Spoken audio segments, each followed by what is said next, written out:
Assalamualaikum warahmatullahi wabarakatuh. Perkenalkan, nama saya Cici Indah Septiana, NIM 069. Jadi di video kali ini saya akan menjelaskan mengenai praktikum yang berjudul kinetika adsorpsi. Nah, tujuan kita melakukan praktikum ini yaitu kita dapat mempelajari kinetika adsorpsi karbon aktif terhadap asam asetat dalam larutan. Nah, salah satu sifat penting dari permukaan zat itu adalah adsorpsi. Nah, adsorpsi digunakan untuk menyatakan bahwa ada zat lain yang terserap pada zat itu. Misalnya karbon aktif yang dapat menyerap molekul-molekul asam asetat dalam larutannya. Nah, karbon aktif itu biasanya dibuat dengan cara membakar tempurung kelapa ya, atau disebut dengan batok kelapa. Nah, selain itu bisa juga dengan membakar kayu dengan persediaan udara atau oksigen yang terbatas. Nah, tiap partikel adsorben dikelilingi oleh molekul yang diserap karena terjadi interaksi tarik-menarik. Nah, besar kecilnya adsorpsi ini dipengaruhi oleh beberapa faktor. Faktor pertama itu adalah macam adsorben yang digunakan. Selanjutnya macam zat yang diadsorpsi. Terus konsentrasi adsorben dan zat yang diadsorpsi. Selanjutnya itu luas permukaan, terus temperatur dan juga tekanan. Nah, umumnya adsorben bersifat spesifik, hanya saja menyerap zat tertentu. Kecepatan adsorpsi karbon aktif terhadap molekul asam asetat dalam larutannya pada tekanan temperatur yang tetap tergantung pada konsentrasi asam asetat itu sendiri. Nah, adsorpsi dan desorpsi atau pelepasan merupakan kesetimbangan.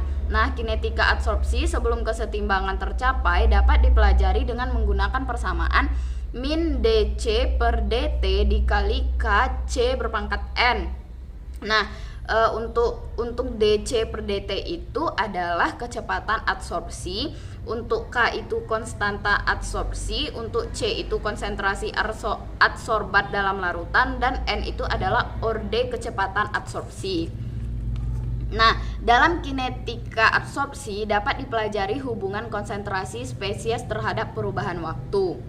Nah, dalam praktikum ini tentunya kita menggunakan alat dan bahan. Nah, alat-alat yang digunakan itu ada buret berukuran 50 mili, selanjutnya Erlenmeyer berukuran 250 mili, selanjutnya itu corong gelas dan gelas ukur 25 mili. Nah, bahan yang digunakan pada praktikum ini itu ada buret berukuran 50 mili, Erlenmeyer berukuran 250 mili, corong gelas ukur berukuran 25 mili. Selanjutnya itu bahan yang digunakan ada kertas saring, larutan CH3COOH1 normalitas dan juga 0,5 normalitas. Ada larutan NaOH standar dengan 0,5 normalitas dan juga ada indikator fenolftalein. Nah, selanjutnya kita akan masuk ke prosedur kerja atau cara kerja dalam praktikum ini. Yang pertama itu kita siapkan 10 buah Erlenmeyer yang berukuran 250 mili.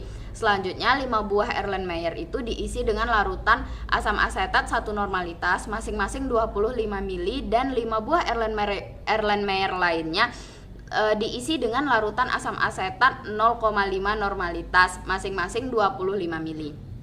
Selanjutnya menimbang 2 gram karbon aktif sebanyak 10 kali. Nah, untuk tiap 2 gram karbon aktif dimasukkan ke dalam Erlenmeyer yang berisi larutan asam asetat, kemudian dikocok selama 1 menit. Setelah itu dibiarkan dalam selang waktu masing-masing 30 menit, 60 menit, 90 menit, 120 menit dan juga 24 jam.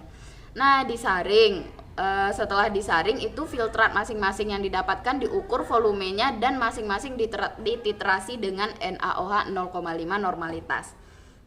Nah, itulah prosedur kerja untuk percobaan ini. Nah, sekianlah penjelasan dari saya mengenai praktikum ini. Saya ucapkan terima kasih untuk yang sudah menonton. Mohon maaf apabila ada kesalahan atau kekurangan. Saya akhiri dengan wassalamualaikum warahmatullahi wabarakatuh.